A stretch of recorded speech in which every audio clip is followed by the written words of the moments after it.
Aujourd'hui, ces mystères sont encore inexpliqués.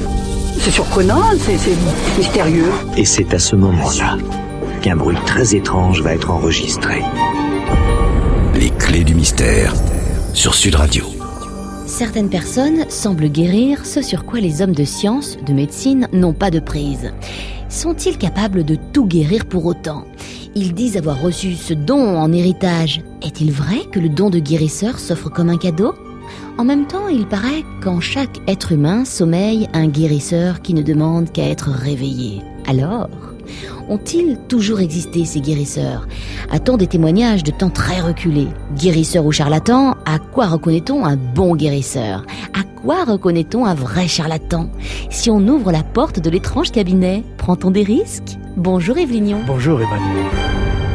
Alors, on va l'ouvrir, la porte de l'étrange cabinet ? Bien sûr, et vous prenez des risques si, de nouveau, c'est toujours le même refrain, vous utilisez les petites annonces.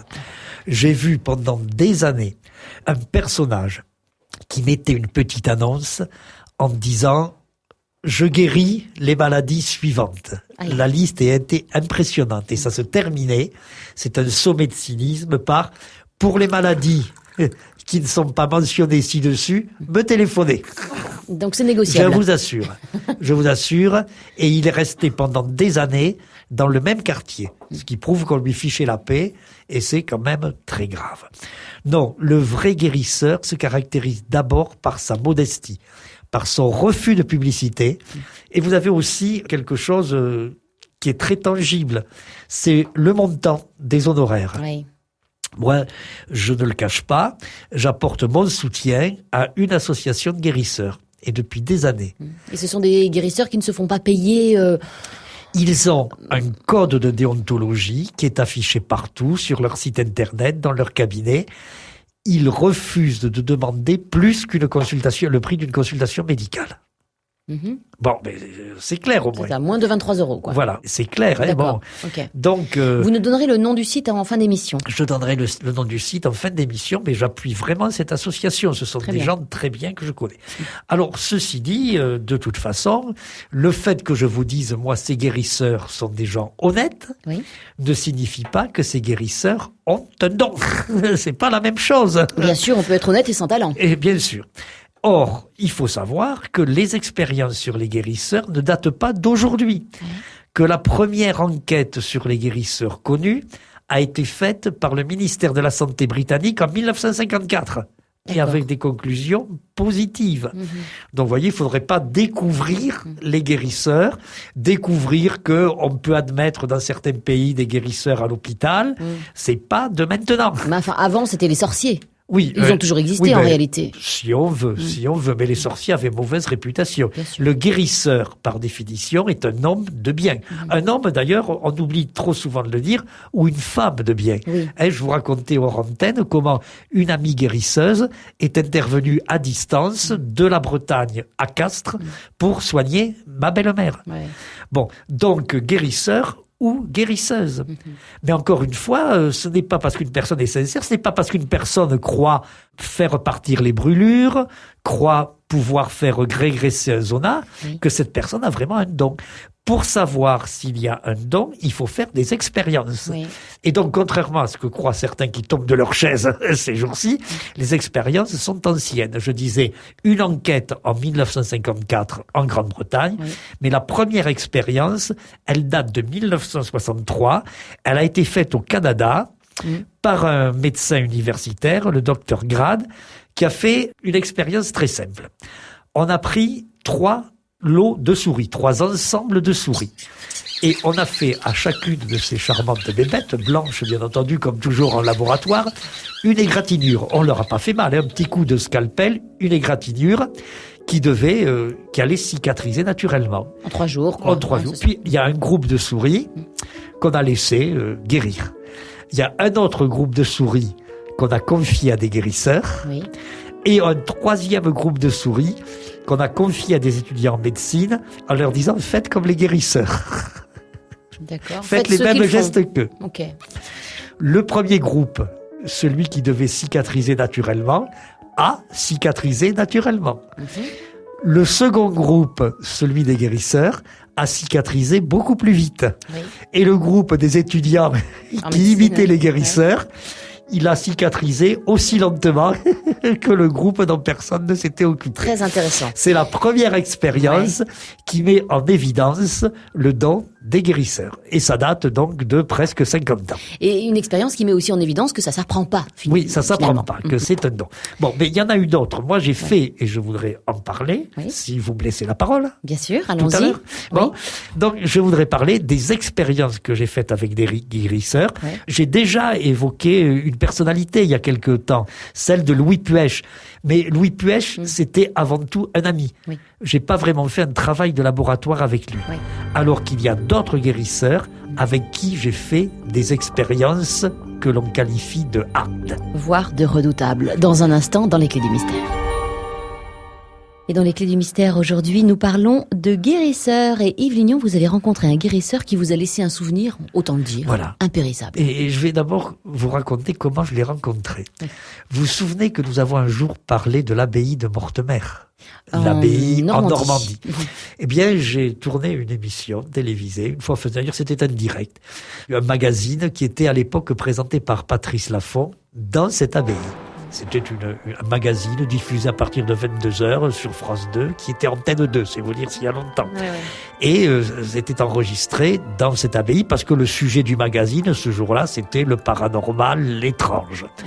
Donc j'y étais et j'ai fait la connaissance de quelqu'un qui, à l'époque, était un jeune homme et qui était là parce qu'on avait fait un casting, si j'ose dire. On avait cherché des guérisseurs, des gens vivant des choses bizarres. Alors il y avait tout un panel. Il y avait un type qui se disait sorcier, qui n'était pas plus que moi, et ainsi de suite. Il y avait une chanteuse qui se disait la réincarnation d'une cantatrice. Bon. Et puis il y avait ce jeune homme qui était intimidé, qui était gêné, mais il avait entendu qu'on faisait un appel, il s'était présenté. Alors j'ai un peu parlé avec lui et il m'a dit qui il était. Donc il se prénommait Jean-Marie et depuis la petite enfance, il vivait des phénomènes bizarres. Il était entouré de ce qu'on pourrait résumer par l'expression déplacement d'objets. Tous les objets autour de lui se comportaient anormalement. Sans que lui le veuille. Sans que lui le veuille. Il y avait toujours des incidents, des choses qui se cassaient, mais quand il s'approchait... Un peu du poltergeist. Voilà, quelque chose ressemblant à un poltergeist, mais un poltergeist permanent. Un poltergeist qu'il aurait trimballé avec lui. Wow. Bon, il travaillait dans un lycée, ça arrangeait pas les choses. Et donc, imaginez-vous vivre avec ça. C'est vraiment horrible. Et donc... Jean-Marie cherchait quelqu'un qui l'aurait aidé à mieux vivre. Parce que pour lui, c'est pas de contester l'existence de ces phénomènes. Évidemment. C'était une banalité quasi quotidienne depuis son enfance. Et par hasard, en cherchant un peu, à l'époque on n'avait pas Internet, mais on avait des Minitel, il était tombé sur un de mes amis, un professeur belge, le professeur Dierkens, qui s'intéresse à la parapsychologie. Donc, vous voyez, c'est vous dire comment ça fonctionnait à l'époque, puisqu'il n'avait trouvé personne en France, même pas moi. Mais il avait trouvé un professeur en Belgique, qui l'avait fait venir, qui avait fait un certain nombre de tests, et qui lui avait dit, écoute, Jean-Marie, je ne connais qu'un autre cas semblable au tien dans le monde. Quelqu'un qui a un tel passé. Et cet autre cas, c'est celui d'un Canadien qui se nommait Matthew Manning. Et effectivement, Matthew Manning et Jean-Marie, c'était tout à fait la même chose. Et le professeur Dierkens a dit à Jean-Marie, il y a une chose, Matthew Manning, il a réussi à canaliser cette espèce d'énergie sauvage qui tourne autour de lui en devenant guérisseur. Il a déclaré, en exploitant donc de jour au lendemain, je suis guérisseur. Et du coup, tout s'est calmé. Et puis vraiment, il agit, il guérit les gens, il fait le magnétiseur. Un peu comme donc si on mettait sous contrôle ce qui se passait. Tu n'as qu'à faire pareil. Et c'est comme ça que Jean-Marie Le Gall est devenu guérisseur. Sans apprentissage Sans apprentissage. Et depuis, il est toujours guérisseur. Il vit et travaille parce que c'est son métier. Et il n'y a pas de raison qu'on n'exerce pas un métier quand on n'a pas un don. Il vit et travaille à Riscle, dans les Hautes-Pyrénées. Très bien. Il doit nous écouter. Il doit nous écouter, je pense. Et en plus, Jean-Marie, c'est bien beau, mais ça, ce que je viens de vous raconter, c'est notre rencontre. Bien sûr. Par la suite, nous avons fait ensemble des expériences, et je vous garantis que c'était du lourd. Oui. Je vais vous les raconter, ces expériences. Et c'est ça qui est encore remarquable chez lui. Tout comme chez Madame de Châtelet, vous savez, la voyante que j'ai étudiée, c'est l'extraordinaire disponibilité de Jean-Marie à l'égard des scientifiques. C'est une constante, ça. Déjà, il était allé en Belgique parce qu'il n'avait pas su trouver une autre écoute. Il est allé en Belgique. Et moi, je lui ai proposé des choses. Vous allez voir, je lui ai même proposé une expérience que personne au grand jamais n'avait réussi, avec un appareil que j'étais prêt à mettre à la poubelle parce qu'il ne servait pas. Ouais.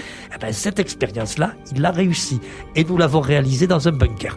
Mais je vous raconte tout ça tout à l'heure. Très bien. Allez, à suivre dans les clés du mystère. Paranormal, phénomènes étranges, histoires fantastiques. Les clés du mystère. Sur Sud Radio. Yves Lignon, un jour, a rencontré quelqu'un qui devait canaliser ses énergies puisqu'il avait un passé très compliqué avec des objets qui se déplaçaient et on lui dit tu devrais devenir guérisseur. Voilà.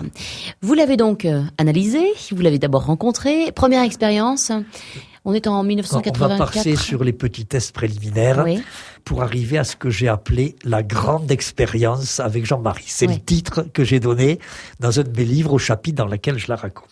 Alors, à cette époque-là, nous sommes donc en 1982, ça a commencé. En 1982, je suis contacté par les responsables d'une émission télévisée dont on doit se souvenir aussi. Ça se passait le samedi soir à partir de 22h. Bon, ça s'appelait carrément Droit de savoir. Hein. Ah oui. Et vous savez que Droit de savoir, ça rime avec grand foutoir. Bon, c'était une émission dans laquelle, en principe, on débattait. Oui. Et d'une manière assez sauvage. Et ces gens-là me téléphonent en me disant « On veut faire une émission sur la parapsychologie, donc on a besoin de vous. » Et ils avaient entendu parler de ces histoires d'Uri Geller, de Tordon, le métal, etc. Et ils m'abordent en disant « Écoutez, c'est simple, nous on va porter la poutre en métal pour tout contrôler, vous allez porter le médium. » Alors j'ai eu beaucoup de mal à leur expliquer que la parapsychologie expérimentale, c'était peut-être pas tout à fait ça. Que c'était un peu plus sérieux et que c'était, comme la télévision, une affaire de professionnels. Et eux, ils me donnaient pas tellement l'impression d'en être des professionnels. Bon, on a négocié pendant des semaines, puis finalement, je leur ai dit, écoutez, pour illustrer votre émission, on va réaliser une expérience très classique avec les guérisseurs, qui a été faite plusieurs fois à l'étranger. Et puisque vous me garantissez les moyens, je vais la faire en France avec un jeune guérisseur que je connais et qui se nomme Jean-Marie. Cette expérience, c'est celle qu'on appelle, je le répète classiquement, de l'eau magnétisée. Vous prenez des graines. Nous avons fait l'expérience avec des graines de petits pois, puis aussi avec des graines de radis. Vous les placez dans si vous voulez, dans des assiettes, si vous voulez faire chez vous. Mais chez soi, c'est limite, c'est pas un laboratoire.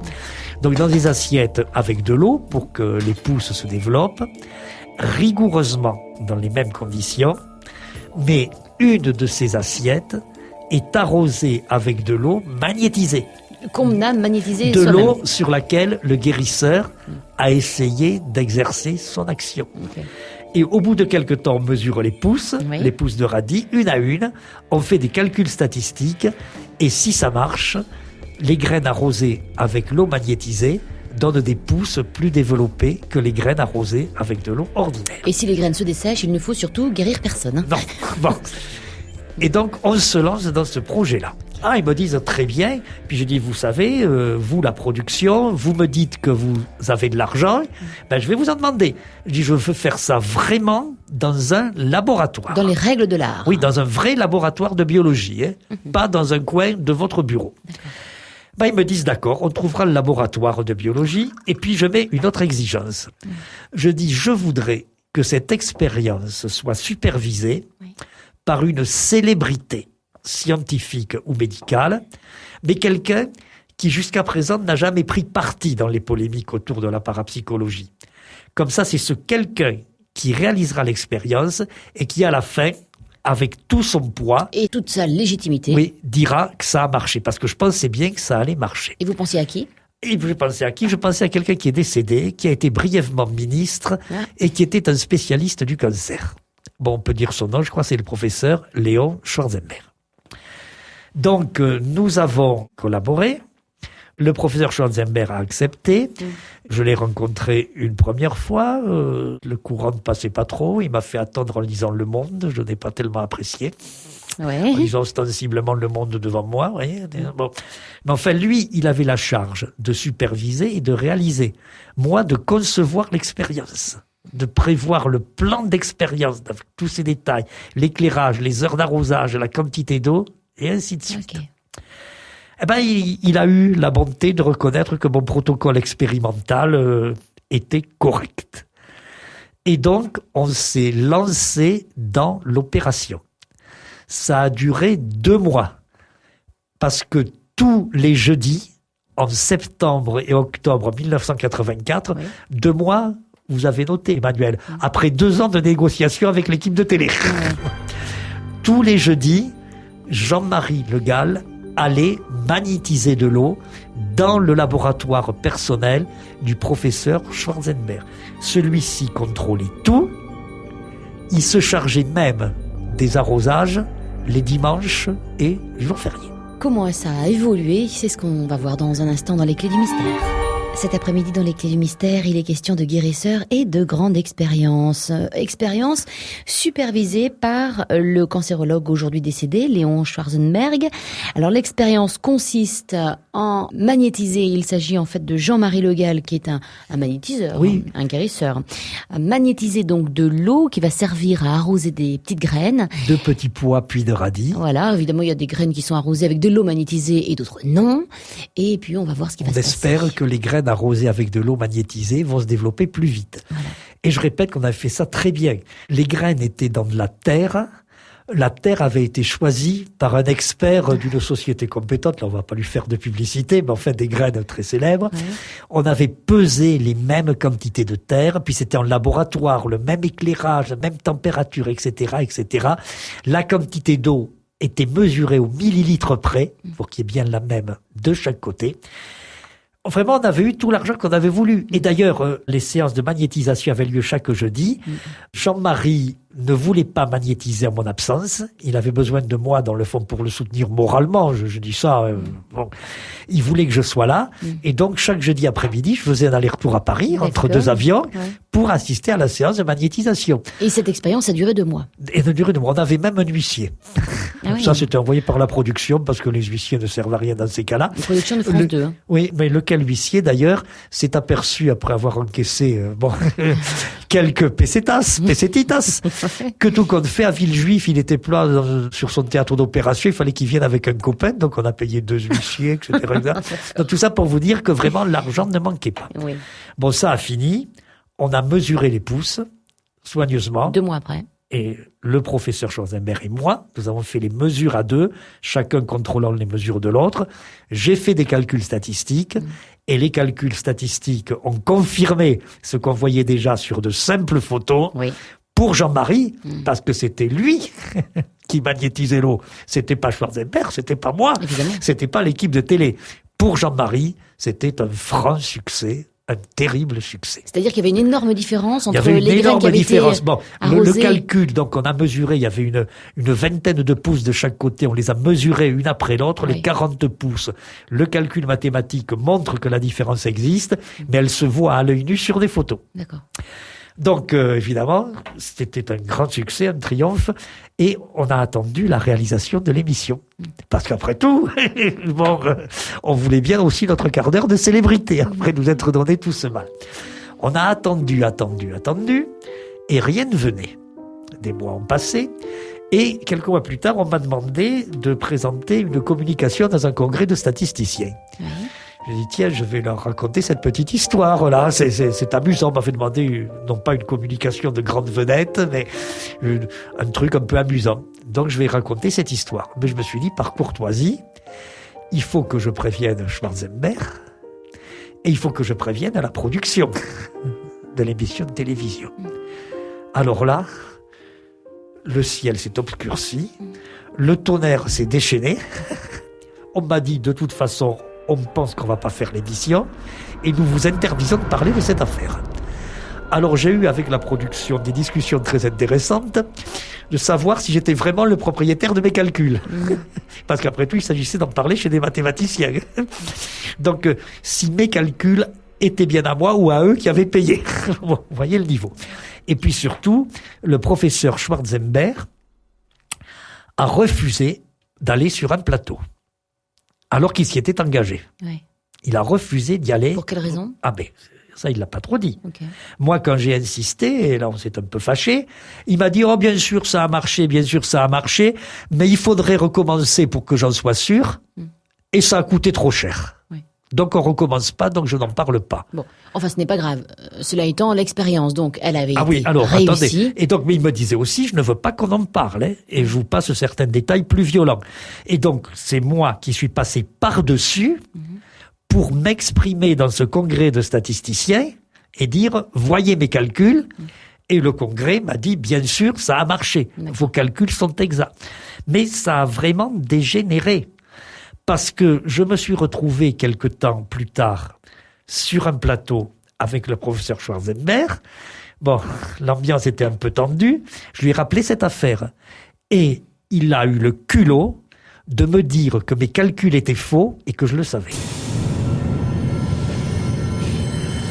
Alors ça, c'est un comble. Parce qu'il y avait un congrès de statisticiens qui, lui, m'avait dit, ça roule. Bon, faut pas exagérer. Alors, en réalité, je vais vous dire ce que je pense avoir été la pensée de M. Schwarzenberg. Ben, il croyait que les guérisseurs, non, ça ne marchait pas. Il a été surpris. Et il a été surpris. En plus, il était face à des gens honnêtes. Donc, il s'imaginait pouvoir tenir un discours du genre, voyez, quand on a affaire à des gens honnêtes et quand c'est moi qui dirige l'expérience, malheureusement, ça ne marche pas. Les guérisseurs, ça n'existe pas. Et donc, de certaine manière, il a été pris à son propre piège. D'accord. Et il était plutôt mécontent. Il n'est pas revenu sur non, il n'est pas revenu. Mais l'expérience était réussie. Et c'était la première et c'était la grande expérience avec Jean-Marie Le Gall. Mais alors, vous en avez fait une autre expérience avec Jean-Marie Le Gall. On en parle évidemment dans les Clés du Mystère dans un instant. Sud Radio, les Clés du Mystère. Jean-Marie Le Gall est un guérisseur, dans le sud d'ailleurs, il est dans le 65, dans les Hautes-Pyrénées. Yves Lignon, vous l'avez testé une première fois, validé avec une première expérience, mais vous n'en êtes pas resté là. Non, 2 ans après, nous avons fait une autre expérience, alors avec un appareil qui avait été inventé au laboratoire de parapsychologie, et un appareil que j'avais en horreur. Pourquoi ? Pour la bonne raison qu'il avait plusieurs années d'existence et nous n'avions jamais réussi la moindre expérience avec lui. Parce qu'il n'y avait pas de magnétiseur à la hauteur de la situation ? Parce qu'on n'avait pas trouvé de bon médium, de magnétiseur, c'était ça. Alors, si vous voulez, le principe, c'est un espèce de compteur comme ceux qu'ont les professionnels de l'électricité. Là, il y a une aiguille. Il y a un petit courant électrique qui circule et l'aiguille vibre sans arrêt, mais très peu. Elle s'agite. Si on réussit à exercer une action parapsychologique, l'aiguille fait des bonds, littéralement. Et donc, c'était quelqu'un qui travaillait avec moi au laboratoire à l'époque, qui avait inventé cet appareil. Et on avait rencontré des guérisseurs, on avait même essayé avec Madame de Châtelet en désespoir de cause, en savoir que de toute façon, elle, c'était pas son truc. Cet appareil, je le prenais pour une bourrique, j'en avais marre. Bon, on se retrouve avec Jean-Marie Le Gall pour faire un autre enregistrement télévisé. Nous étions 2 ans plus tard, qui, par un concours de circonstances, s'est déroulé dans un bunker. Dans un bunker ? Oui, parce que c'était sur France 2. Et au moment de l'enregistrement, le seul studio disponible, c'est celui qui devrait servir au président de la République en cas de crise atomique, enfin de quelque chose d'extrêmement grave. Il n'y en avait pas d'autre. Donc on s'est enfermé là-dedans. Et j'avais porté cette espèce de machine en disant, si quelqu'un doit me lui ficher la danse de Saint-Guy à cette aiguille, ce sera peut-être Jean-Marie. Jean-Marie Le Gall. Alors, on s'installe et Jean-Marie dit, moi, ce que je vais faire, c'est des passes magnétiques. Je m'y mets. Et donc, vous avez toujours cette aiguille qui commence avec des petites vibrations, l'air de se ficher de moi, si vous voulez. J'avais l'impression que cet appareil se moquait de moi depuis qu'il était inventé. Alors, ça s'agite un peu. Non, c'est pas ça. Pour qu'il y ait un effet parapsychologique, il faut qu'elle fasse des bonds. On y restait 2 heures. Il a fallu faire des pauses. Parce que Jean-Marie, à force de faire ses passes magnétiques, il avait des crampes musculaires. Il avait les mains qui brûlaient, non? Ouais. On était comme ça 2 heures au-dessus de la bête, la caméra, dans le bunker. On attendait. Eh ben, vous vous en doutez, au bout de 2 heures, l'aiguille a fait le bond que j'attendais. J'ai d'ailleurs décidé qu'à partir de ce moment-là, l'appareil pouvait partir à la poubelle. Ouais. Il avait fait la preuve de ce qu'il savait faire. Il permettait bien, effectivement, de tester les dons d'un magnétiseur. Mais au bout de 2 heures. Oui, au bout de 2 heures. Bon, alors on n'allait pas recommencer chaque fois. Mais c'était sûr, ça marchait. Et ça marchait grâce à qui ? Grâce à Jean-Marie Le Gall. Ça a été aussi une belle expérience. Un peu longue, un peu étouffante. Vous savez, qu'est-ce que ça veut dire? Ça veut dire que quand on se fait magnétiser par quelqu'un, il faut attendre 2 heures? Non. Là, c'était à cause de l'appareil. C'était le type de l'expérience. C'était l'appareil qui était mou du genou. Voilà. Mais il a réussi sur cet appareil ce que personne n'avait réussi avant lui. Nous l'avions appelé cet appareil la sonde à paranormal. D'accord. Allez, comment reconnaître un bon magnétiseur? C'est une question que je posais en préambule. Eh bien, écoutez, Yves Lignon va y répondre dans un instant. Guérisseur ou charlatan? On a vu en début d'émission, Yves Lignon, à quoi on reconnaissait un vrai charlatan, c'est finalement à l'argent qu'il demande. Oui, et à ce qu'il prétend faire. Oui, voilà, à la liste de ses dons. À quoi reconnaissons? Soyons brutals, Emmanuel. Aucun véritable guérisseur, aucun de ceux que je connais, ne prétend agir sur le cancer ou sur le sida. Bien sûr. Ouais. Bon, ça, c'est très important de le dire. À quoi reconnaît-on un bon guérisseur? À la pub qu'il ne fait pas, déjà pour commencer. Qu'il ne fait pas. C'est-à-dire bouche à oreille. Bien sûr. À ce qu'il respecte le fameux code de déontologie dont j'ai parlé tout à l'heure. Encore une fois, si vous allez sur le site médecine traditionnelle au singulier et tout attaché, vous trouverez les informations fournies par cette association de guérisseurs à laquelle j'apporte mon patronage. Ils ne sont pas nombreux, mais il y en a un peu partout en France. Et là, on peut aller en confiance, parce que ce sont des guérisseurs qui ne vous interdiront jamais, par exemple, de poursuivre votre traitement médical. Évidemment. Il y a malheureusement des guérisseurs qui le font. Ce sont des guérisseurs, si vous arrivez en leur disant « j'ai une maladie extrêmement grave », qui vous répondront « Madame, monsieur, je ne peux rien pour vous ». Très bien. Qui ont un code de déontologie, encore une fois, c'est une référence. Voilà. Et qui ne vous demanderont pas des sommes élevés, qui ne chercheront pas non plus à vous fidéliser en disant vous êtes presque guéri, faut revenir une fois de plus. Les vrais guérisseurs n'essaieront pas de vous vendre des produits annexes, des recettes de soupe de légumes ou comme ça. Ou de la perle, finalement, ou de la poudre de perlimpinpin. Finalement, vous savez, c'est comme pour les voyants, c'est très facile de reconnaître un bon guérisseur ou un voyant sincère. Le problème, c'est que quand on s'adresse à un guérisseur ou à une voyante, très souvent, on est dans une situation terrible et donc on perd un peu l'esprit critique. Mais autrement, c'est pas difficile. Bon, alors on retient donc le site internet, c'est médecinetraditionnelle.org. Bon. Voilà. Alors en même temps, je posais également la question en début d'émission, paraît-il en chacun de nous au sommeil un guérisseur? Oui, et c'est la petite expérience que nous avons mis en ligne sur le site internet de Sud Radio. Oui. Magnétiser votre viande. Le test que nous vous proposons, là, un petit morceau de viande, un agrume, mais c'est un test que satisfont tous les guérisseurs. Il y en a même qui aussi réussissent à momifier des petits poissons. Et là, il faut que l'expérience réussisse. Ah oui, parce que sinon ça pue. Un poisson qui pourrit, c'est pas la même chose qu'une orange qui pourrit. Ah, ça c'est clair. Ça entend bien. Vous savez, à la radio, on n'a pas l'odeur. On n'a que le son. Eh ben, vous avez de la chance, parce que nous, on est dans le studio et on a l'odeur. Oui. Bon. Donc, effectivement, vous pouvez faire cette petite expérience et nous l'envoyer. C'est une expérience que réussissent très bien tous les guérisseurs. Mais vous savez, Emmanuel, il faut aussi se méfier des expériences. Il y a un autre guérisseur de la région toulousaine, celui-là, avec qui j'ai voulu refaire l'expérience de l'eau magnétisée et des graines. Et des petites graines. Mais on ne l'a pas fait dans des conditions aussi strictes qu'avec Jean-Marie Le Gall. On l'a fait dans mon bureau, uniquement. Alors, bien entendu, je faisais très attention. À tout bien respecter, la bien lumière, sûr, mais la quantité c'était dans d'eau. mon bureau. C'était pas un laboratoire de médecine. Et au bout de quelques jours, je me suis dit ce guérisseur-là, qui se prénomme Alain, il est en train de battre tous les records. Même Jean-Marie Le Gall, qui pourtant est un très grand guérisseur, va être surpassé. C'est pas des pousses de radis que je vais avoir, c'est des baobabs avec son eau magnétisée. Ouais. Bon, et quand même en parapsychologie, quand une expérience donne de trop beaux résultats, il faut se méfier. Oui. Et je vous assure que j'ai carburé. Il m'a fallu plus d'une semaine. Je disais, ça, c'est pas possible. Un gars qui est un bon guérisseur, semble-t-il, mais qui me fait pousser ses graines, ça bien plus que Jean-Marie, il y a un truc. Et à force de réfléchir, je me suis aperçu que dans mon bureau, il y avait une grande armoire. Une armoire que je connaissais bien, parce qu'elle était remplie de mathématiques. Je la connaissais tellement que je finissais par n'y plus prêter attention.